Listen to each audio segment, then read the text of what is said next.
शुरू अल्लाह का नाम लेकर जो बड़ा मेहरबान निहायत रहम वाला है। और वो फरमाएगा कि गुनहगारों तुम आज अलग हो जाओ।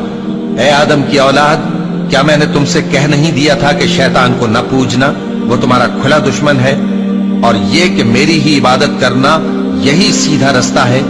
और उसने तुम में से बहुत सी खलकत को गुमराह कर दिया था, तो क्या तुम समझते नहीं थे? यही वो जहन्नम है जिसके तुम्हें धमकी दी जाती थी।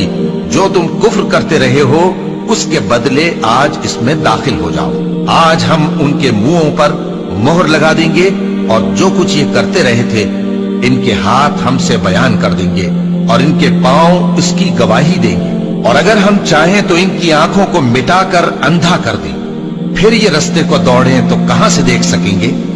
और अगर हम चाहें तो इनकी जगह पर इनकी सूरतें बदल दें, फिर वहां से वो न आगे जा सकें और न पीछे लौट सकें। और जिसको हम बड़ी उम्र देते हैं तो उसे तकलीफ में औंधा देते हैं, यानी उसे बचपन की कमजोरी वाली हालत की तरफ लौटा देते हैं। तो क्या ये समझते नहीं?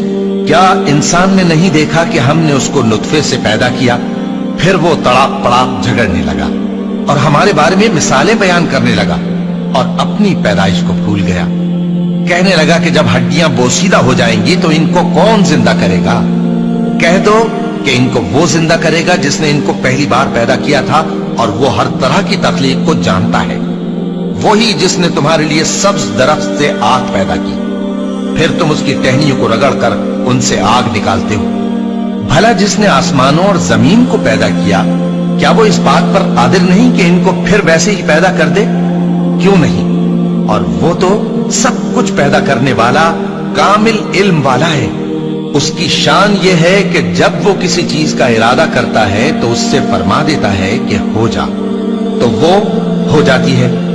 वो जात पाक है जिसके हाथ में हर चीज की हुकूमत है और उसी की तरफ तुमको लौट कर जाना है।